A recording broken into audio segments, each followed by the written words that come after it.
Hi folks, welcome to the Prepared Homestead. This is Travis. Thank you all for stopping by to watch another busy day. It's going to be busy from today through probably Sunday, because Sunday's our big meeting that we have monthly, and it's the first one of the year. We've got a lot of exciting things to kick off this year. Obviously, you've been hearing me talk about our emergency response team that's now an auxiliary of the fire department, and we have a fire station that we're rebuilding and we'll be running out of, so that's huge. But there's other things that we are working towards this year with our group, so it's just busy. It's busy. The fire station stuff is going well, but my goodness, it's very consuming, and some of you may be kind of tired of hearing about it, and I'm trying not to just in this content completely and solely focus on that. There's definitely other stuff going on in the world than what I'm doing, but it is busy, and I understand that my content hasn't been as regular or as the quality that it's been in the past. It's not going to stay that way. If you bear with me and give me a little bit of slack, not enough to hang myself, but just a little bit of slack, it will get back to normal. You know, we're hoping in the next couple of weeks to really be kind of getting things put together, so that there's, yesterday we got the furnace going, and that was a huge thing because it's been cold and miserable working inside a building that's colder than it is outside just about. So the furnace is running. That's good. We'll probably, I think all the plumbing supplies was purchased yesterday, and so sometime next week, the guy that's he's part of our group, but he's a plumber. He's going to come in and start plumbing the whole building, and then things will really start snowballing then. So that's exciting if you're interested in helping us in this endeavor, because it's all donation based to get this fire station in this small little community up and going and help. There is a link in the description below. Also, if you want to help in other ways, something like, say, this t-shirt. This is my design, one of my exclusive t-shirts. It's a Betsy Ross flag, "Don't Tread on Me," and then of course the Texas, which is a big deal right now. Come and take it. So if you want one of those, there is a link in the description below. The business that makes these are dear friends of ours, so you're helping them, and then all the proceeds that we receive out of these t-shirts is going right into this building fund for the fire station. Speaking of the meeting this weekend, if you're interested in coming, please do send me an email. I know some of you I've been responding to emails, and I'm a little backed up, but I should get those all caught up this morning. So if you haven't received a response from me, just hold on. You'll get it. It is a very family-friendly event. You can bring your children, a whole family. It's like a big gathering, almost like a family reunion kind of thing, but you actually like everybody. But just plan on coming if you're able to, and shoot me an email if you need the location, the directions. Oh, goodness gracious. Lots going on, and I know a lot of people are focusing on Texas, and I figure that's a good place for us to focus too right now, because it is a very big hot topic. Of course, the European front seems to be heating up very rapidly. Several nations in Europe are very openly talking about war, advising their citizens to, get ready for war, talking about mobilization, increasing military spending, troop movement, all of this. It's being talked about a lot right now. I think it's because they know that Ukraine is on the verge of collapsing or losing or whatever.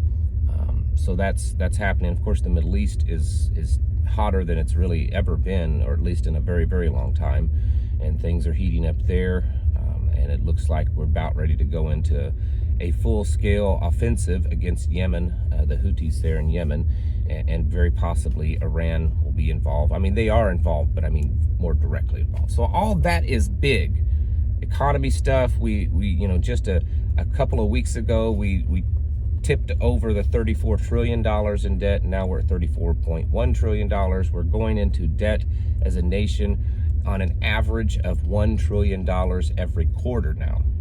So $1 trillion a quarter is what we've been averaging the last 2 or 3 quarters. and it's most likely, I think the projections are $5 trillion in debt this year. So it's increasing very, very rapidly. But there's stuff going on in Texas that we need to talk about, because there's two possibilities. There's this interesting psyop potentially that's going on that I've not quite figured out what it is, because it just seems so surreal, or it's really happening in the way that we're hearing it. And I'm sure you all know the details, but I'm going to very quickly run through them just in case some people have been asleep for a couple of weeks. Of course, Governor Abbott of Texas, the Texas National Guard, and the Texas Department of Public Safety, their highway patrol, their law enforcement, state law enforcement, have been trying to secure the border in certain parts in Texas. And the last couple of weeks, they kicked out the Border Patrol. They would not allow the Border Patrol because, as you've known over the last few months, the Texas will put up, razor wire fences and things like that, and then the U.S. Border Patrol goes in and cuts those, removes it, and allows the the illegals to pour across. So Texas kicked out the Border Patrol at certain parts of the border. It went to court. Biden sued, went to the Supreme Court. Supreme Court ruled that Texas can't do that. That the Border Patrol does have a right to go into those places and open up the border, which is just insanity. Governor Abbott has fired back with a declaration, a letter, something, office memo, saying that and he's invoking a clause in the Constitution that says that, and I'm paraphrasing, that, a state can't start a war, a state can't do this, a state can't do that, unless they are directly being invaded by a foreign entity. They're directly being invaded. And so Governor Abbott has invoked that, stating that they do have a constitutional right to protect their borders, protect their state, and that this is all being directed by an illegal, unlawful, that's the word, unlawful president. These are, to use a cliche term, that's fighting words. It really is. That's the language of that is very much of a secessionist style language, especially if you go back and you read documents during the Civil War, War of Northern Aggression, secession. It's very, very similar to that. There are several southern states that, interesting, they're conservative states, but they are southern states that have said that they support Texas and potentially even deploying their National Guard troops. Now, excuse me, there are several Democrats in Congress that have openly stated that they want Biden to nationalize the Texas National Guard and to remove them from the border. And it appears as if there's a potential fight, and I mean literal physical fight, being built up on the southern border. I don't know if Biden will. The thing is, because this is where I kind of think that there's something else going on than just the obvious. Right now, according to what we're hearing in the news, the border issue is the hottest topic of this election cycle, and that it's destroying Biden's poll numbers. It's killing him. And so if he truly is going to run for re-election, it's even very unfavorable amongst Democrats. Like the polling is, the Democrats want the border, for the most part, want this border issue taken care of. At least not in the way of it's just open and there's tens of thousands a day pouring across. So it's just continually hurting Biden. So either he's the fall guy, fall on your sword kind of thing to get this done, or there's something else going on, because it doesn't make sense that they're taking such a harsh stand on this, a strong stand on keeping the border open, when it's destroying his own campaign and his presidency. The flip side is that Governor Abbott, while he certainly appears to be the hero in all this, he's also a World Economic Forum guy, and has at times, kind of portrayed himself as a closed border, strong, border kind of guy, when in fact it's all just a show.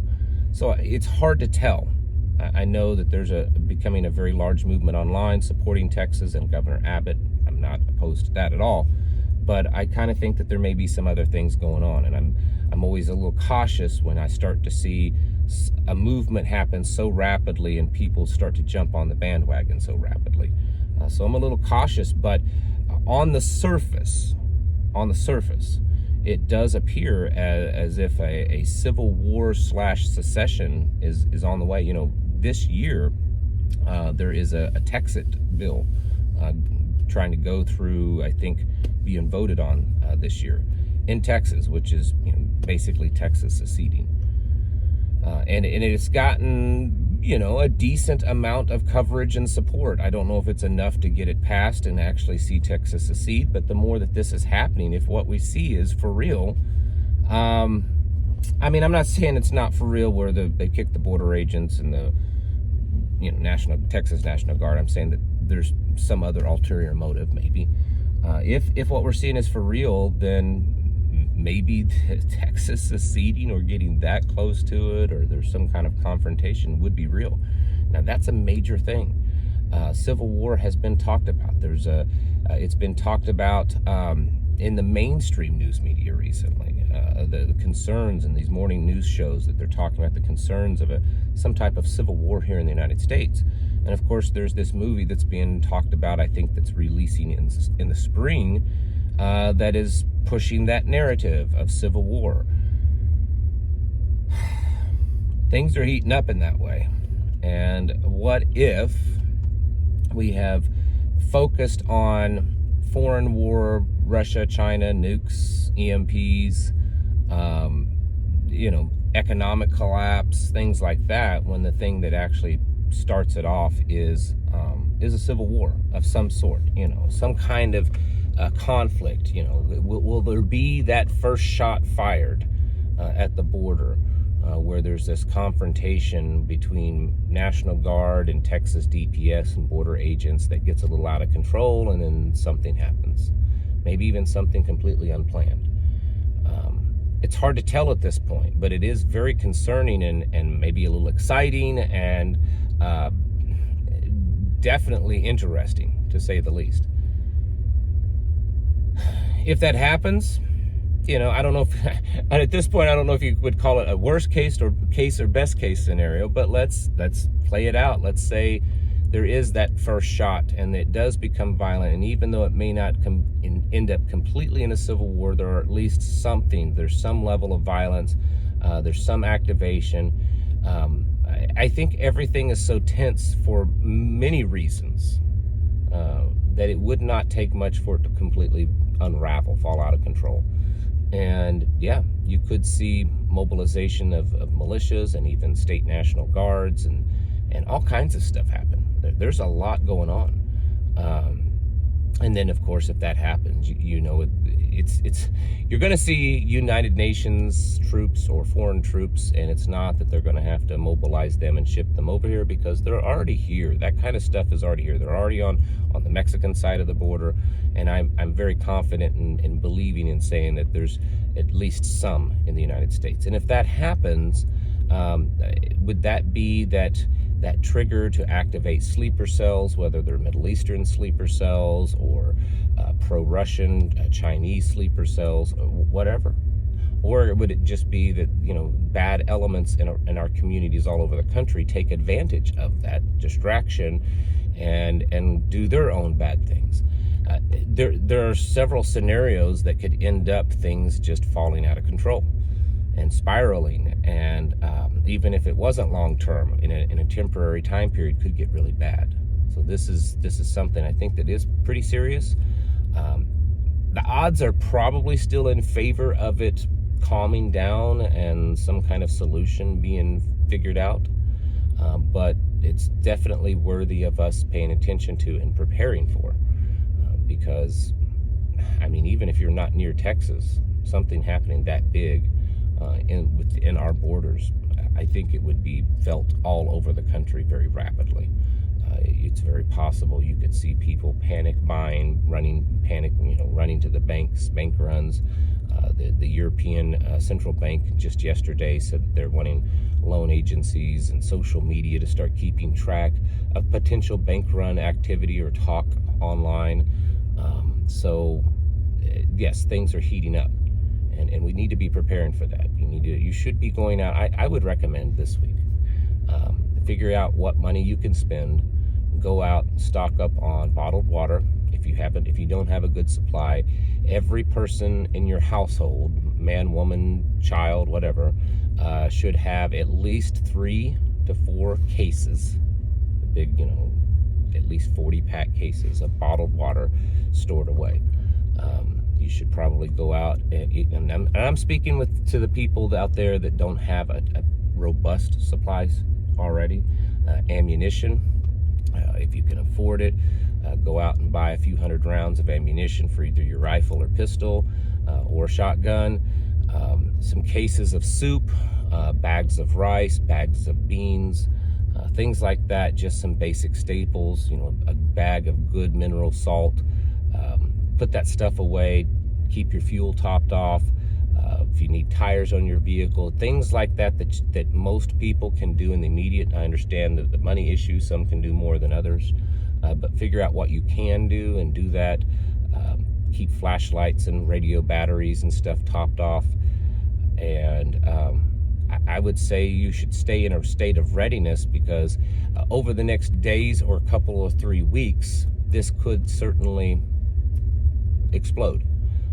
And if it all dissipates, then we'll know what to do from there. But it could explode, and we need to be ready for that. Folks, it's time to get your houses in order and to prepare yourselves mentally, physically, and spiritually. Thanks for watching, and I'll catch you in the next video.